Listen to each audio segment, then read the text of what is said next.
এখনো কোনো ব্যক্তি যদি ঘুমাবার আগে হযরত ওমরের নাম বুকের মধ্যে লিখে ঘুমাতে পারে, আইন মিম রা ওমর, হযরত ওমরের নাম বুকে লিখে কেউ যদি ঘুমান, রাতভর প্রাণ ভরে ঘুমাতে পারবেন, শয়তান আপনাকে ডিস্টার্ব করবে না।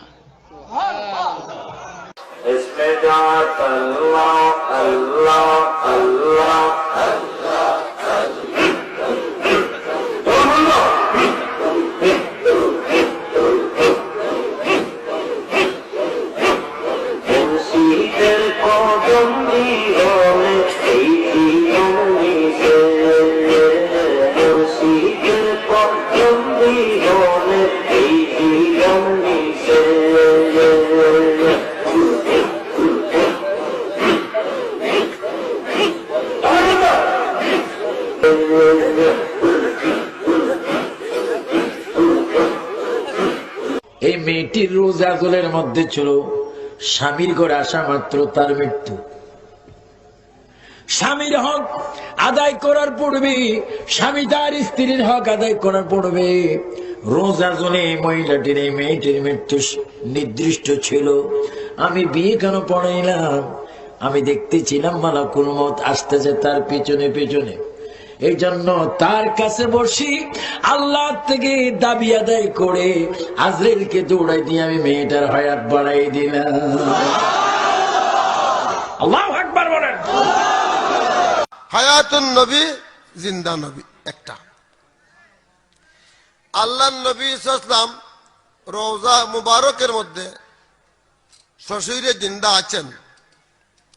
রওজা মুবারকে অবস্থান করিয়া আল্লাহ দেওয়া পাওয়া বলে চক্ষু মুবারক দ্বারা সারা দুনিয়া দেখছেন, দেখতেছেন, আমাদেরকেও দেখতেছেন, আমাদেরকেও দেখতেছেন। আমরা গাউসে পাকের সঙ্গে যাচ্ছি ইমাম আহমদ ইবনে হাম্বলের মাজারের দিকে, হঠাৎ করে আমরা দেখতে পেলাম ইমাম আহমদ ইবনে হাম্বল মাজার থেকে উঠে চলে আসতেছে। চলে এসে গাউসে পাককে জড়ায় ধরে বলতেছে, আব্দুল কাদের, আমি যদিও তোমার মাযহাবের ইমাম, কিন্তু আমি ঘোষণা দিচ্ছি শরীয়ত তরিকত ইলমের মধ্যে আমি ইমাম আহমদ ইবনে হাম্বল, তুমি আব্দুল কাদেরের মুহতাজ। আল্লাহু আকবার কবীরা। নামটা হাসান রেখে ফেলো। বসরায় থাকে এবার হাসান বসরি। এরকম একজন বুজুর্গ ছিলেন যার চোখে এত পাওয়ার ছিল যে জমিনে বৈশা আরশে আজিম দেখত। সুবহানাল্লাহ। কানে এরকম পাওয়ার ছিল, আল্লাহরে ডাকলে আল্লাহ ডাকের উত্তর দিতে ওইটাও শুনত। সুবহানাল্লাহ। হাতের মধ্যে এমন পাওয়ার ছিল যে লেখা কাউকে জান্নাতের সনদ দিয়ে দিত, না জান্নাতের সার্টিফিকেট দিয়ে দিত। আপনারা মনে মনে ভাবতে পারেন এত পাওয়ার আবার কেমনে হয়? হয় তো, সবার চোখ এক, সবার হাত এক, সবার পা এক। মুহাম্মদ সাল্লাল্লাহু আলাইহি সাল্লামের মা হযরতে আমেনা, তিনি দেখেছেন নবীজি মুহাম্মদ সাল্লাল্লাহু আলাইহি সাল্লাম যখন জন্মগ্রহণ করেছেন একটা নূর বের হয়েছে মুহাম্মদ সাল্লাল্লাহু আলাইহি সাল্লামের পবিত্র জিসিম মুবারক থেকে, যে নূরের আলোতে তিনি শাম দেশের প্রাসাদগুলো সমুজ্জ্বল দেখতে পেরেছিলেন। এর থেকে বোঝা যায় যে আল্লাহর হাবিব নবী মুহাম্মদ সাল্লাল্লাহু আলাইহি সাল্লামের মাথার তালু থেকে পায়ের তালু পর্যন্ত নূর ছিল, সবই নূর।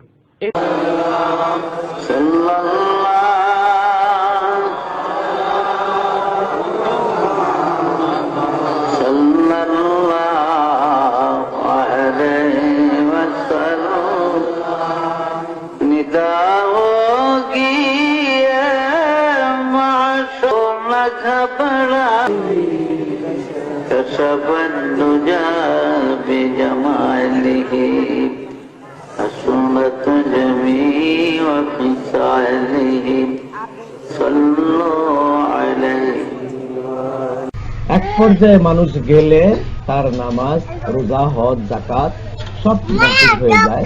সেটা হলো ফানাফিল্লার দরজায় যদি পৌঁছে যায়, সে যখন লোকটির দুনিয়ার টাকা পয়সা, ছেলে মেয়ে, সহায় সম্পদ কিছুই কিনে না, খাবার তাও বুঝে না যে আমাকে খেতে হবে, খেতে জানে না, খেতে বুঝে না, মানুষ চিনে না, ছেলে মেয়ে চিনে না, টাকা চিনে না, পরনে কাপড় আছে কিনা তা সে জানে না, কাপড় খুলে পড়লে মানুষের লজ্জাবোধ হয়, ও লজ্জাবোধ ওনার নাই। এইরকম পর্যায়ে যখন চলে যায় আল্লাহর কাছে, আল্লাহকে দেখতে পায়, তখন তার জন্য নামাজ রোজা মাফ। তখন সে বেলায়েতে কুবরা অনেক উপরে, তখন তার শরীর পাক, তার পেশাব পায়খানা সবই পাক। بلغ العلا بكماله كشف الدجى بجماله حسنت جميع خصاله। মা বললেন, আমি দেখি আমার গাছদালের পিঠ থেকে নূরের রোশনি বাহির হইতেছে।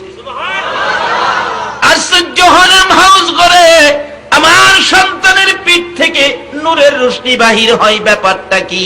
পিঠের মধ্যে ভালো করে লক্ষ্য করে দেখি, রুহের জগতে 6 নম্বর আকাশে আমার নবীর যেই বরকতের হাতে পিঠের মধ্যে থাপ্পুর দিয়েছিলেন, ওই থাপ্পুরের নবী পাকের হাত মুবারকের 5টা আঙ্গুল মুবারকের দাগ এখনো গাছদালির পিঠের মধ্যে দেখা যায়।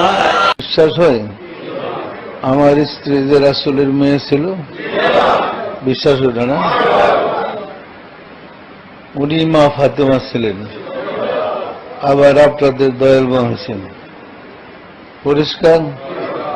জাকির নায়েক সম্বন্ধে আমাকে তিনি মন্তব্য করতে বলেছেন। আসলে জাকির নায়েক তিনি পিস টিভিতে তার বক্তব্য তিনি তুলে ধরছেন। আমরা মনে করি ইসলামের ক্ষেত্রে তার এই বক্তব্যগুলো প্রয়োজন, তবে তিনি মাসাইলের দিক থেকে ইসলামী শরিয়ার যে মাসাইল সে ব্যাপারে তিনি অভিজ্ঞ ব্যক্তি নন।